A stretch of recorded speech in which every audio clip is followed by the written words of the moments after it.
What's up, everybody? We're back. It's good to be back. It's Orange Plus Live. I'm Jeff Ketchum, and that is Chad Hastings talking Texas football on the day that practice begins. That's right. Later this afternoon, Texas will engage in its first, not full pads, not even half pads. They'll probably just be in helmets and T-shirts and shorts and stuff like that. But football is back. We're here to talk about it. Give us a thumbs up.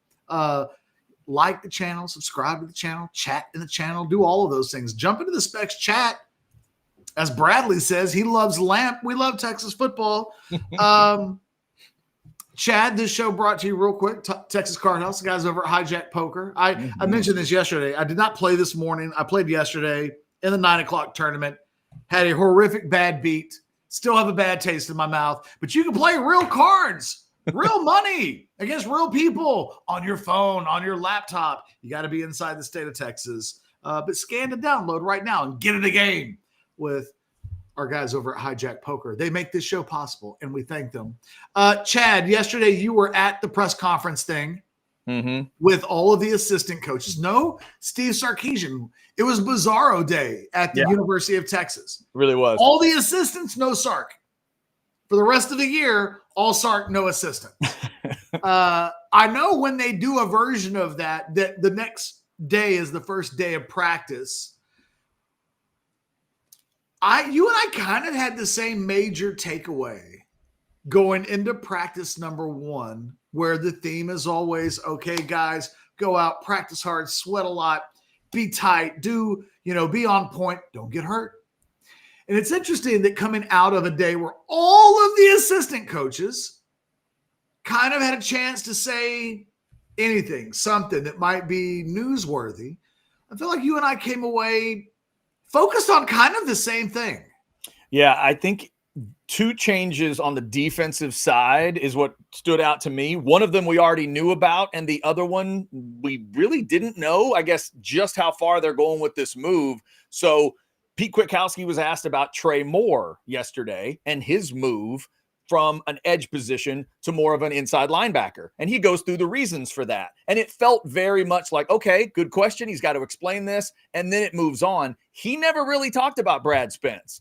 But Alan Clark ends up mentioning Spence along the way. And through a couple follow-up questions, it is determined that, wait a minute, Brad Spence, the transfer from Arkansas, is moving to edge. And like for good, moving to edge. So to me, that's the conversation. I saw the show yesterday as I'm driving back, and our man Cody Carpentier throws that into you, and you were like, whoa, what? And I did the same thing in my car. I'm like, what? What did he just say? And I go back and listen to some of the Clark stuff, and he did mention Spence, but he didn't get super specific with it until it was kind of asked, for clarification. So to me, it's a big story. And for you, Catch, like, what does that tell you if Spence is going full-time to edge?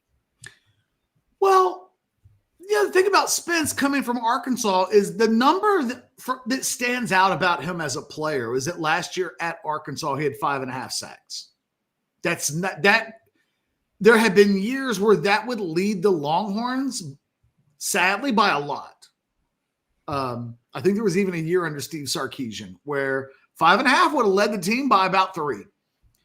So it's not, he is a guy with a pass rush skill set. I have been wondering throughout the offseason, how do they use Brad Spence in a way that allows him to be kind of that guy? I don't even know that Texas, if there's an attacking player amongst the Texas linebackers, it's kind of Anthony Hill. Kind of hard for me to justify we won't rush Anthony Hill on this play because we are going to rush Brad Spence. No offense to Brad Spence, but they've got a nuclear weapon in Anthony Hill. I wasn't surprised about the Trey Moore thing because I literally have Trey Moore listed with the linebackers on the Texas Scholarship Board.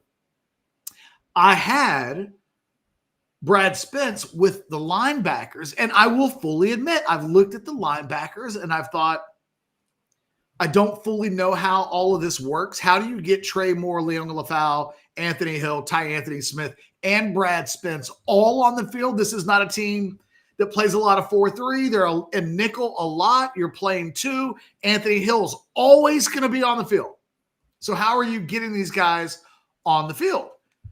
It makes sense that Brad Spence would move to edge in the sense that, again, his number one skill set is seemingly getting to the quarterback. Mm-hmm. But as we also talked about in yesterday's show, edge is like the one position that you kind of think Texas is super loaded at. And that's why, as Kwiatkowski talked about more to me, it made sense of like, we're doing it to get more guys on the field at the same time. And it's his more natural position once he moves on to the NFL. So if you switch those two guys, did you really do what, like, did you make progress in the let's get everybody on the field thing if you just switch Spence and Moore essentially?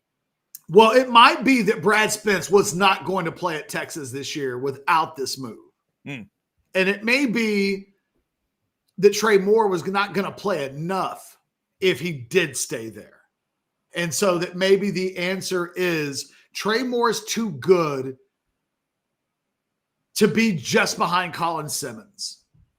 And Brad Spence may be too good to not figure out a way to get him on the field somehow. I do think now, and I have a buy or sell question, quite honestly, related to this. By the way, we're moving up buy or sell, kids. Stay tuned. It's only like 24 minutes away. We're going to do it at the bottom. So at the end of the show, we think it's problematic for a million different reasons. We literally talked about this like a half hour ago. So we're going to do a little bit earlier. So kids, stay tuned. We want you to watch buy or sell. And I'm going to make a point to make it that all my questions are entered into the system every day. Shame on me when I don't. Chad doesn't believe me, but that's fine. That's fine. You know what will happen? 8 shows in a row. By next Friday, Chad's going to apologize to me on the air. He's going to be like, Jeff, you said you were going to do it, and you did it, and I didn't believe in you, and there we are. So here are your edge guys, Chad, because here was what I talked about yesterday. What's really exciting about Texas is that you can take Colin Simmons and Ethan Burke and set them aside, your starters at defensive end. And I brought this up because Kwiatkowski mentioned that Zena Yamuzalo is the guy for him at the edge position that he's most excited to see when camp starts today. And that's interesting because, oh, by the way, Colton Vasek is a guy that Texas fans always bring up. Lance Jackson, 5-star guy. Everybody's dying to see what that guy looks like. You start going through the names and you're like, okay, well, Vasek and Jackson and Yamuzalo. And, oh, by the way, Smith Arogbo was a guy that, and I didn't look it up yesterday, but one of the services, either 24/7 or ESPN, ranked as a 5-star. Now you're at 5, right? And then you add Brad Spence. Now you're at 5. And now you have 7 total edge players. None of those dudes are duds. You asked me earlier because I go, one of the crazy things, Chad, is now they only have 6 linebackers on scholarship for this season. That feels low. Mm-hmm. They have the same number of linebackers as they do tight ends. And I tend to think you need like 8 or 9 linebackers, and I kind of think 6 tight ends is probably about right. When you think about it, I go, so they moved them to 6, and I go, so they got Trey Moore, Leon Galafau, Anthony Hill, Ty Anthony Smith, Bo Barnes, and then I went, wait a minute. Who's the 6th? I go, Chad is a true freshman, but he's not a super blue chip, so you've never needed to memorize his name for any reason whatsoever. And I couldn't come up with it either. And then I was like, John Cunningham. Cunningham, that's it. An ordinary first name, so it's not going to get in here. It's not like Khalil Lockett, and it's not that. So look, as we start, put a ribbon and bow on this piece of the conversation. I get to linebacker, and you full-time move Brad Spence away. And you're left with 6. And it's really 5 because no offense to John Cunningham, but I couldn't remember his name. That is a position where guys need to stay healthy. It feels like as the first day of practice begins, can we get to Columbus without a hangnail or a high ankle sprain or anything like that at linebacker? Because Anthony Hill is the guy that you would say is indispensable, and the defense changes if anything were to happen and he's not on the field. But they don't have enough numbers where even if a Moore or a LaFau or a Smith were to get hurt, we're not very far away from, okay, well, now you have to play Bo Barnes. And what's behind him?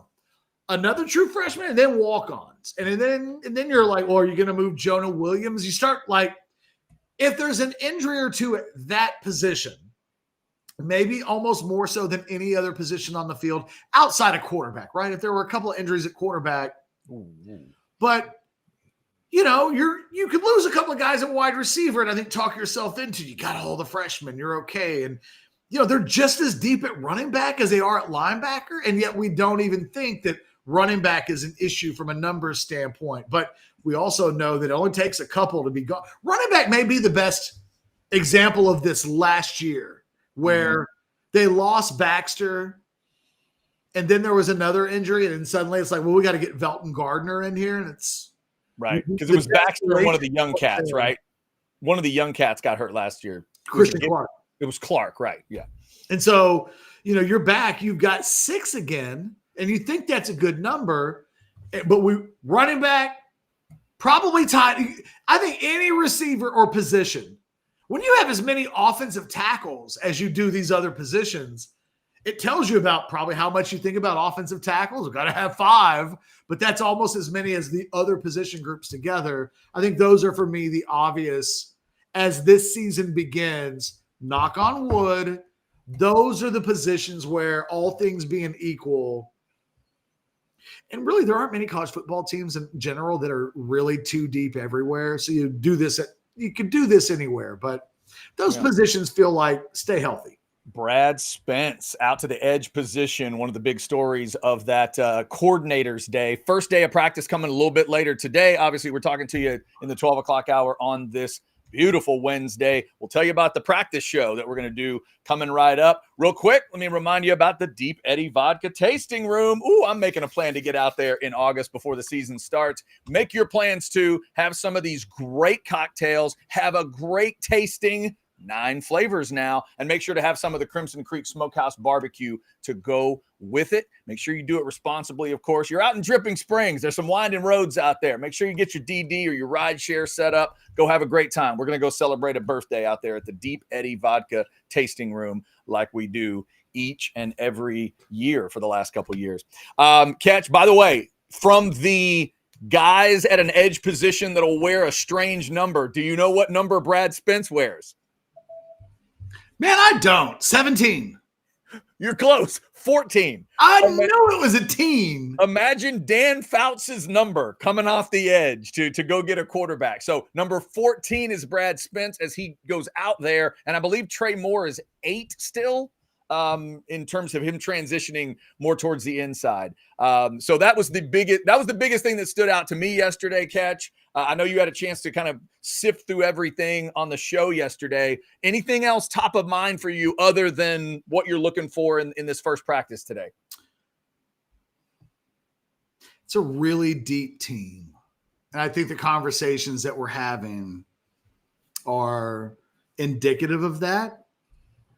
I'm really curious to see how quickly this team comes together. I feel like coming out of the spring, we knew that the offense was a work in progress. And if you think about where this team is since the spring, they've added a starting tight end. They've got guys that are coming back. DeAndre Moore has been banged up, and CJ Baxter's been coming off of an injury. And, you think about, there were guys that missed the spring. The tight end position was banged up. Jordan Washington got it. You know what I mean? It was like it felt like at the end of the spring that the Arch Manning offense didn't really get the run out that it needed, that he wasn't working with. And even Wingo got hurt. It was like, right.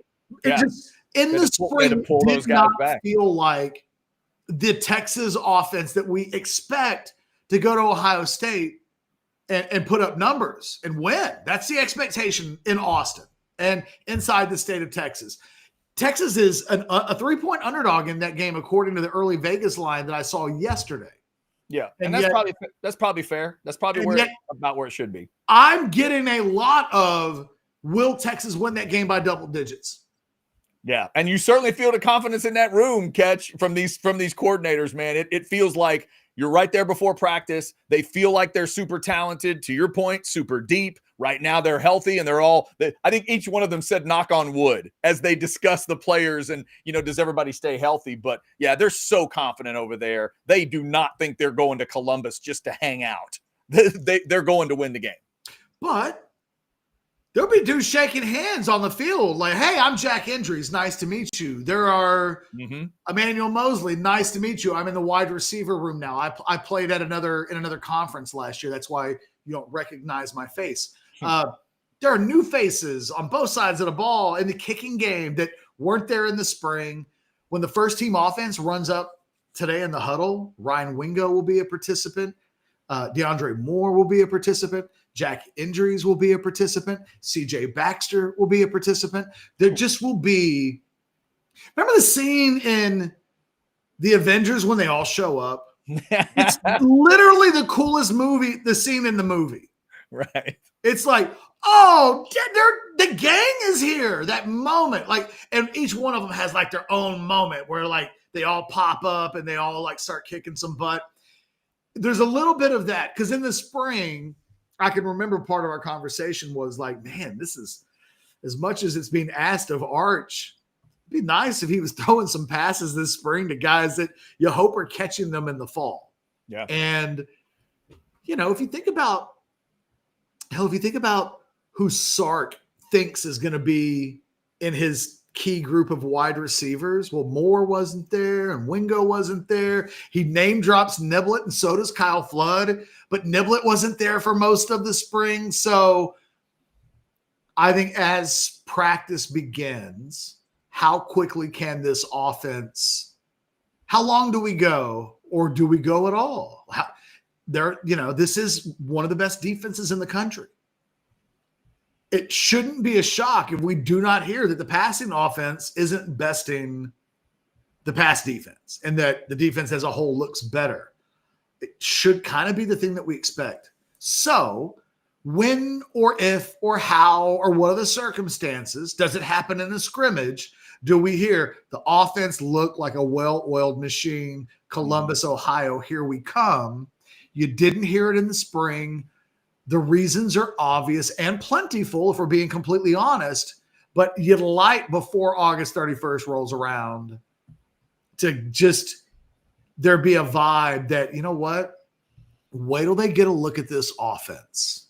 And it wasn't anything that anybody said once in the spring. Yeah. Sandman wants Arch to be cast as Iron Man. That could work. Or maybe Cap. Yes, Sandman. You know what? That literally takes over the show if we start going, who are the Avenger Longhorns? Who's Anthony Hill? Right. Who's Anthony Hill? Thor? No. Maybe. I don't know. I'd have to go. It's a deep one. It's deep. Sandman. It's a good thought. It's a good thought experiment. There's part of me that wants to make Arch Iron Man. There's another part that wants me to make him Cap. Right. Part of me wants to say Sark is Iron Man. So Sark might be a little more of the, good-looking playboy type. He's got all the toys. He's the one with the toys, right? But then ultimately, he might be like Thor's dad or something. I'm thinking an older Kurt Russell. Yes. Sandman, don't you get us off topic. Don't you get us. Don't do it. Don't do it. We can't do it. We got buy or sell coming up. Also, whether you're watching the Avengers or you're getting ready for Texas and Ohio State, make sure you are set up the right way. I'm going to keep saying this the way I've been saying it. Don't let somebody in your family, don't let that friend that drives you crazy when he or she's got something better than you do, don't let them out TV you. When Arch Manning is quarterback in Texas, make sure you're the place in the neighborhood where you want people to watch. If that's what you want your house to be, damn it, make it that way. AV Consultations, 255-8678, or go to avconsultations.com. Look, we're 31 days to kick as I'm talking to you. So I'm not telling you they can get you absolutely set up for Texas at Columbus, but definitely call and see what they can do for you, or go to avconsultations.com and check out all the pictures of the cool stuff that they can do for you. AV Consultations, great partner of ours here at Orange Bloods Live. If you guys want to jump in the chat, feel free. Talking Texas football. Also, let me remind you, 3:30 this afternoon. We're talking to you in the 12 o'clock hour now. 3:30 this afternoon, we're going to have a live reaction show, a practice reaction show. Catch and I'll start it out, and then Anwar, Jason, Alex, maybe even Cody Carpentier, who we hear may be coming to town to check out practice the next couple days. They may all be checking in, but we'll have at least one of those guys checking in from practice. Let us know in that small window where they actually let Alex Dunlap see a little bit of practice. What do the guys get to see? We'll talk about that a little bit this afternoon, 3:30. So be sure to check it out. Catch, you were talking about receivers. Couple quick things that jumped out to me in the coordinators thing. We've been talking about Niblett. If I'm Texas fans, I just would put number 21 in my pocket. Just don't forget about him, because you mentioned this. He was mentioned by Jeff Banks. He was mentioned by the receivers coach, Chris Jackson, and he was mentioned by Kyle Flood. All of them. Obviously Sarkisian. And Sark has mentioned him too. Yeah. He was called one of the glue guys on special teams. And then listening to Chris Jackson talk, that would have been the thing that got me most excited if I'm a Texas fan. If you were the average Texas fan that got to peek into this yesterday, well, Alan Clark was cool on the defensive side. But man, Chris Jackson talking about these receivers would have gotten me excited if I'm a Texas fan. He talked about the versatility of the group, the size that he likes, but they're also burners. And when Alex Dunlap asked him, hey, is Parker Livingstone really going to be a part of this rotation? He interrupted Alex and said 100%. So those guys we've talked about, Moore, Wingo, obviously you talk Mosley because of the transfer, but make sure you put Livingstone in there as well. Jackson had a lot of good energy yesterday in terms of receivers. No, look, man, it is survival of the fittest, man. Like, we're just at a point, and I think this is the first year where this really, really applies. Because I don't think, well, look, we know they didn't want to lose Amari Niblack to Texas A&M, although had Amari Niblack stayed, would they have jack injuries? I don't know. I tend to think probably not. Or there certainly wouldn't have been the desperation to go get injuries quite the way they did. I don't know. Maybe they would have. I think they would have felt like their numbers were good. They brought Niblack in originally to kind of be in that spot. But other than that, Chad, anybody else transfer this year that you think Texas fans, like if Texas fans could draw back one, who would it be? You're saying other than Niblack? Yeah. That's really the only one that jumps out to me. I'm curious what anybody thinks in the chat. Guys, you can, in the Specs chat, you can pull back any transfer from the last 9 months, going back to December. Yeah, because based on the mess of it all, you're not going to take Jonte Cook back. You're just not. And he didn't prove that he's better yet than any of the guys that now we're talking about. Right. If you'd had an offensive lineman transfer out, I'd go there. If you'd had an interior D lineman, a badass one, or even a kind of badass one that could help your rotation, I'd have mentioned that. But it's Niblack, and we'll see. We'll see what Niblack looks like. We don't know what he is. We're just saying. Right. You got to see. Yeah, you got to see that play out at A&M. But we could all see a world where he could help out at this tight end room this year. All I'm saying is I bring that point up is I do think next year when we ask this question 12 months from now, I think there will be there will be answers. There will be a wide receiver that transfers either in December or after the spring or whatever the hell they do with the portal. Texas will lose somebody in the wide receiver room in the next year to the portal that it won't be Jonte Cook like either, where well, at the end, he was a malcontent. Like, it just will be, they liked him a lot, and he couldn't get on the field, and he wasn't going to wait around and not play.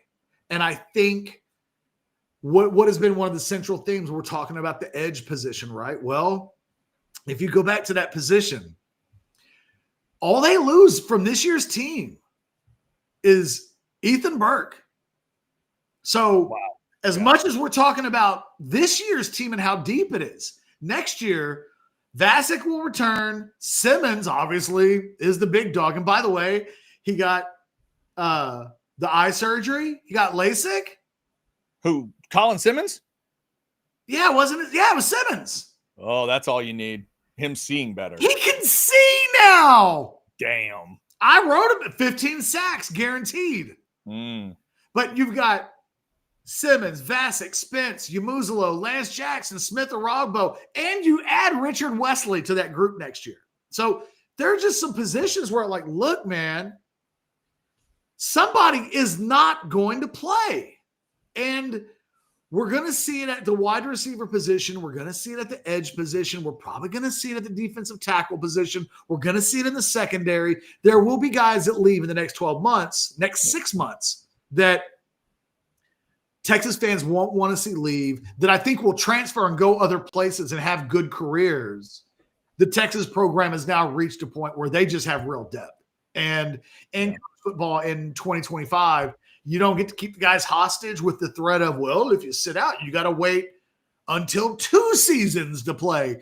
The idea that you can play right away means, and it's why we talked about this on Monday, what is so interesting for me about the first month of the season is by the end of week 2, it's July 30th. By the time I think we get to August 10th, I think we're going to be able to probably say, this is the full list of guys that probably makes an impact this year.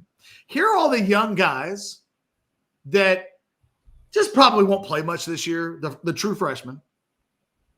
And then I think we'll take 25 or 30 other guys and we'll go, they're on transfer watch.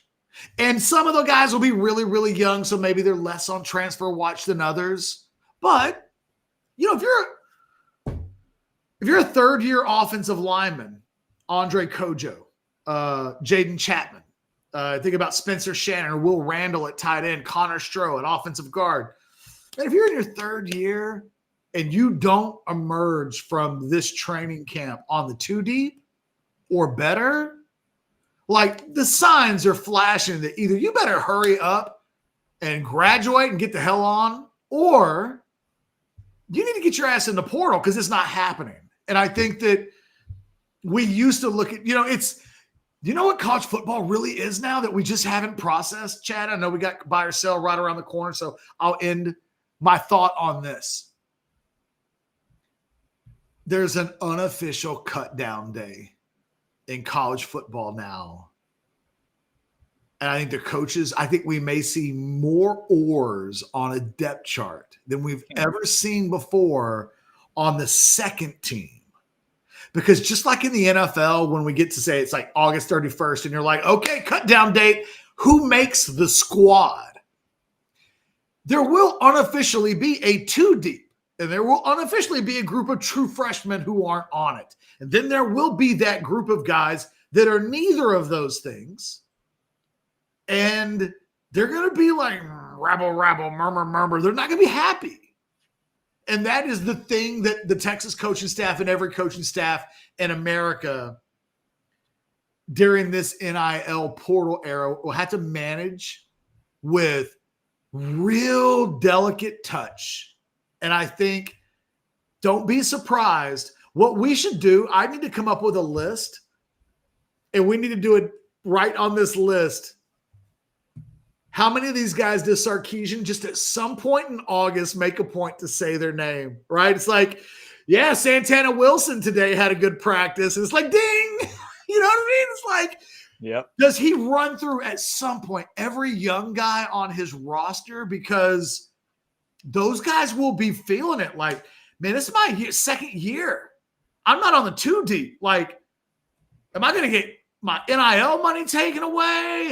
Am I going to have any NIL money at all? Like, there are all these things that guys will be thinking, and it will make what Sark does, his job gets even more difficult. Texas boy, we see your super chat. We will get to it right after buy or sell. Ketch, you want to go first or second? Well, I'll go second, but let's just hear from Lisa first. Like, let's do Lisa, then we'll do buy or sell. Fair enough. Here is Lisa and Specs. Texans know for selection and lower prices, It all starts at Spence. With all your favorites on tap, you'll bring home the win. Boots on, drinks up. The fun starts here. All right, you said you're going second? Or Oh, first? you know what? What the hell? I'll go first. Going first. All right. Buy or sell number one. Brad Spence will have more sacks this season than every other Texas edge player outside of Colin Simmons.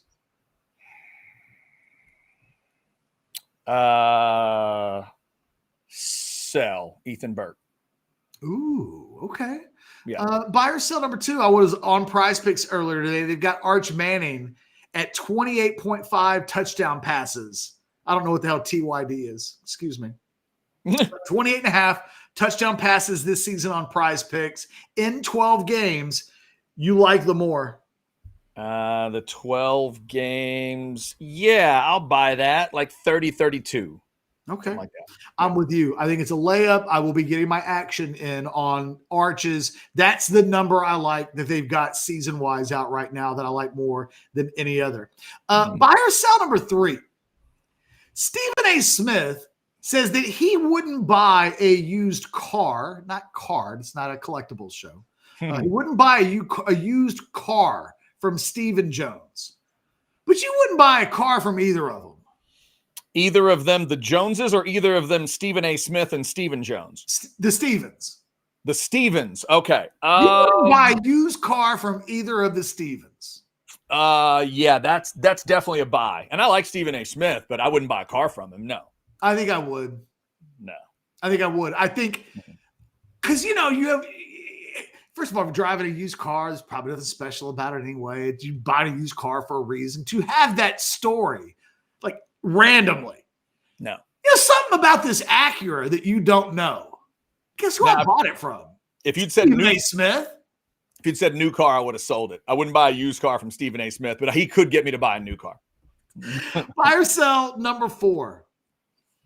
Careful, Chad. Okay. You might be watching. Lane Kiffin is a better football coach than Matt Brown. Now, before you answer this question, I was going to ask a Lane Kiffin question. I was going to ask if Lane Kiffin were ever the head coach of the Aggies, you'd be okay with that. But then I thought I kind of knew the answer to that. And I thought, this is a good litmus test because I don't think a lot of people don't respect Matt Brown, the football coach. Right. Respect Matt Brown, the CEO. Yeah. Mike, it'd be it's a lowercase B, but I think I'm going to buy. It's close, but I think I'm going to buy.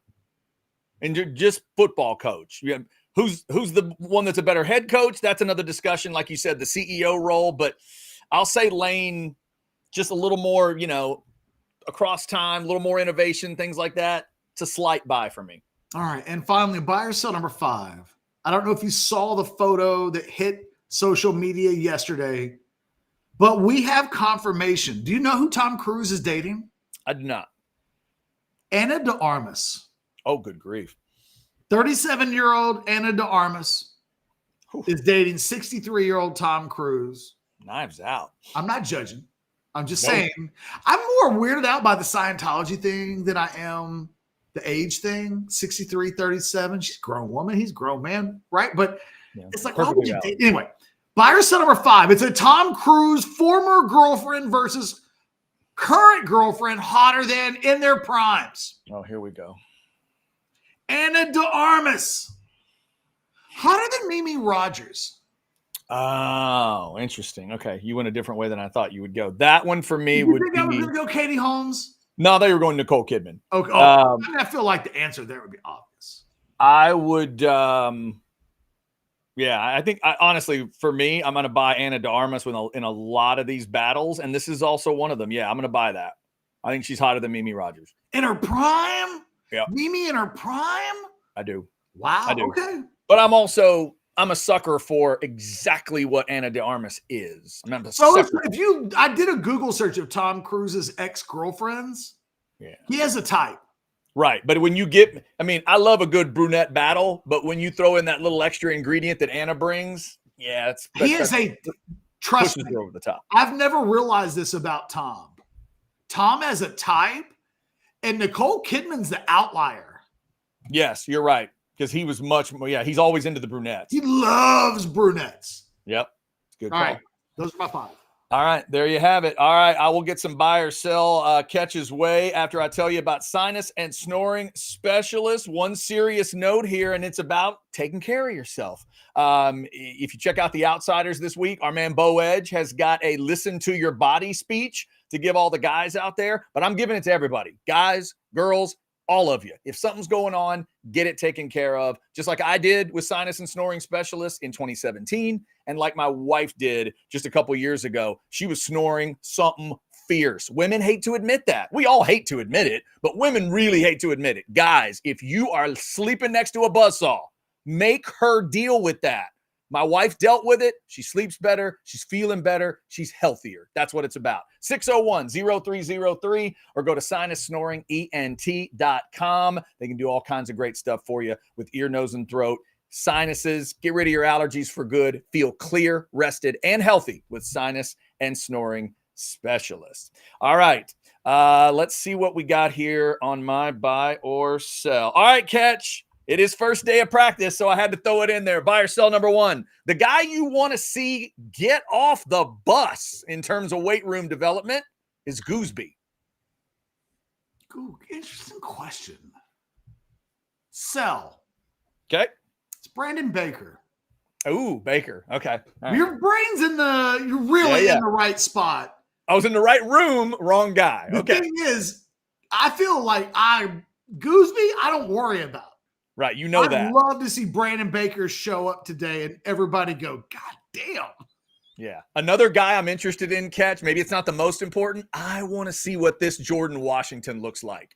I want to see what the built-up Jordan Washington looks like, what he could be for this offense. All right, Catch, how about this one? Buy or sell number 2. You think Trey Owens takes the QB2 spot?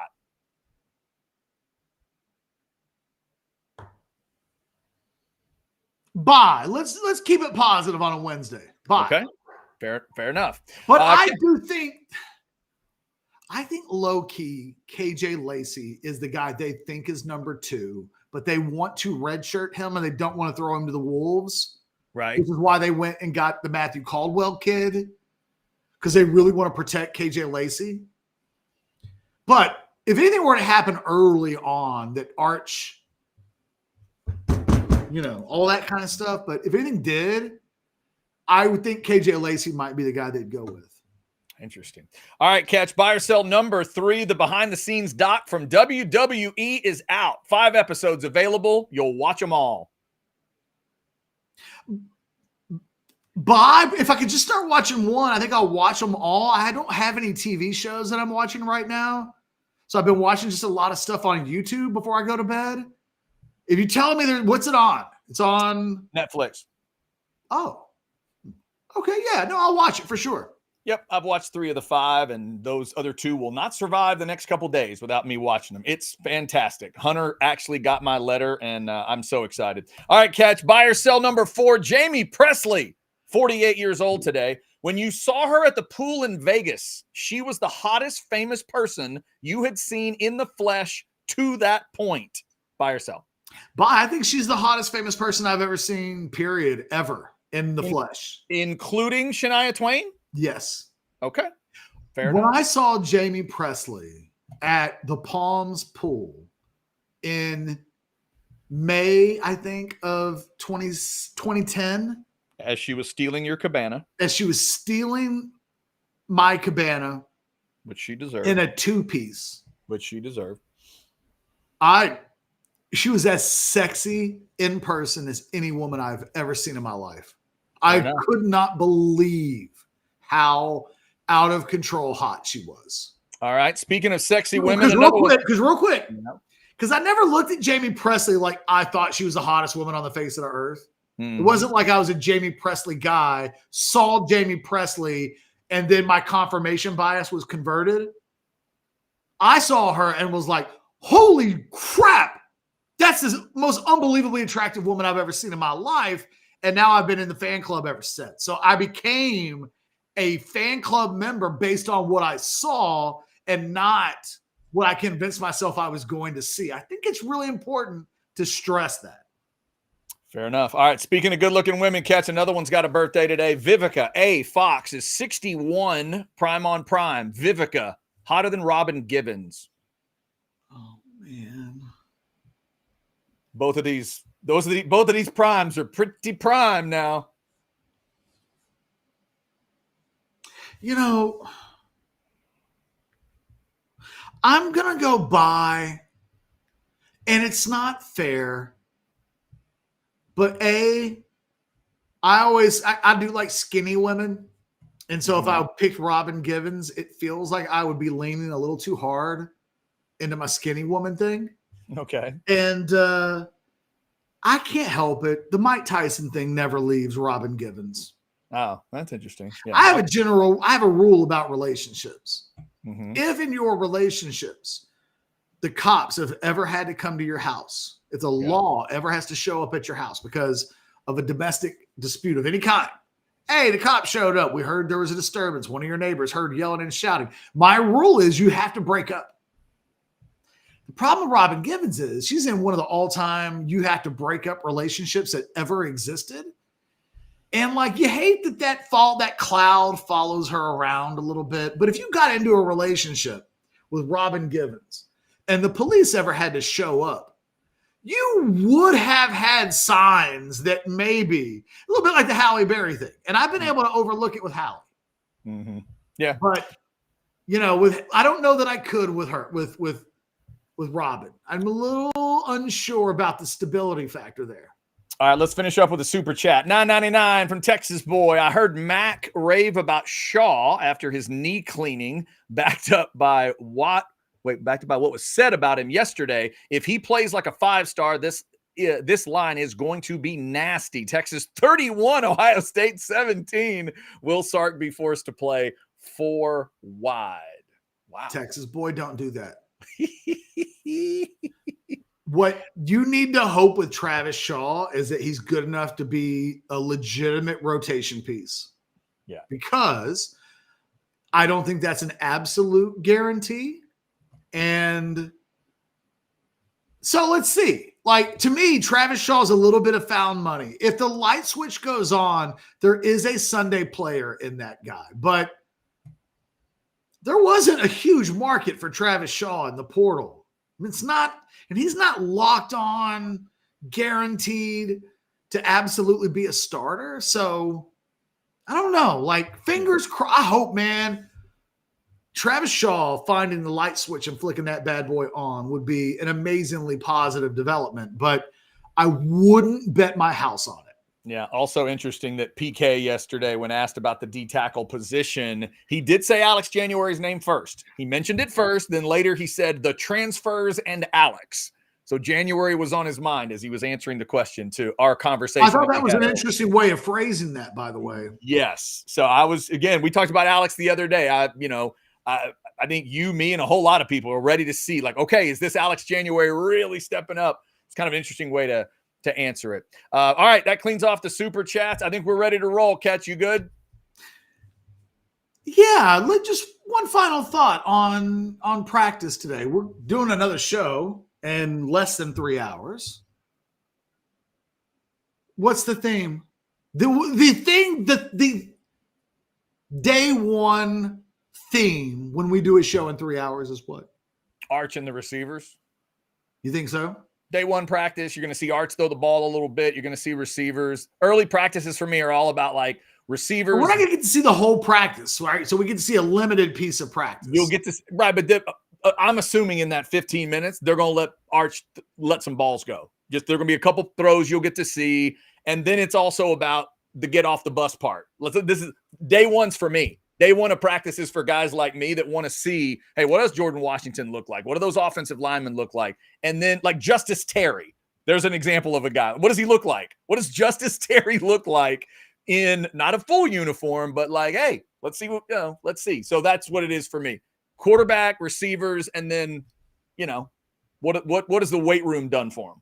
You just nailed it with the last part. It is a perfect Jason Sucamel photo gallery day. Oh, yeah. This is where men who claim that they are heterosexual will click on a link on the internet so that they can look at the sculpted young muscular bodies of 18 to 22-year-old men. And there's a dopamine hit of excitement that it kicks in when they look especially good, but nothing going on here, Chad. Move along. Yeah, no, man. It didn't even have to be that. It's like when you drive by a new car lot, there's a reason you feel the way you feel. It's a new car. And Justice Terry's specifically a new car for Texas fans. They want to know what the new car looks like. I just think it's funny. Remember, what was it? What was it that Bomani wouldn't? I know we got to wrap it up. I'm not filibustering, I promise. Bomani had his meat peeper reference, and it was related to some question that I don't remember if it was like the combine or something, but there was like a certain question that was like, kind of feels that way. It's a little bit of like, oh, he looks good. It's like, what are you doing? For some reason, it's some people, but really some men can't deal with that conversation, and I've never understood why. It's like you're looking at a new car. Why do it doesn't that is I not know, but the way the comments, it is, it's different. There's nothing else in life other than the combine where it's like, look at that guy in shorts, looks good. I mean, what's wrong with looks the part? What's wrong with that? Nothing is wrong with it. I'm just saying It's kind of funny. That's all I'm saying. Wrap it up, Chad. Yeah, real quick, another guy, Colin Simmons, year 2. He looked Colin Simmons enough in year 1. What does he look like the second time? Well, one thing we know is he'll have his shoes tied on correctly. He's got his vision fixed. Damn right he will. He's going to be seeing everything, Colin Simmons, wearing that number 1 jersey. All right, 3:30 this afternoon, we're back with the live practice show. So check it out. Thank you for liking, subscribing, and getting your notifications. Subscriptions are up over 53,000 because all of you did that. Tell your friends that aren't subscribed to do it. Like on the way out if you didn't like on the way in. We'll be back tomorrow for a Thursday show and more practice talk. Y'all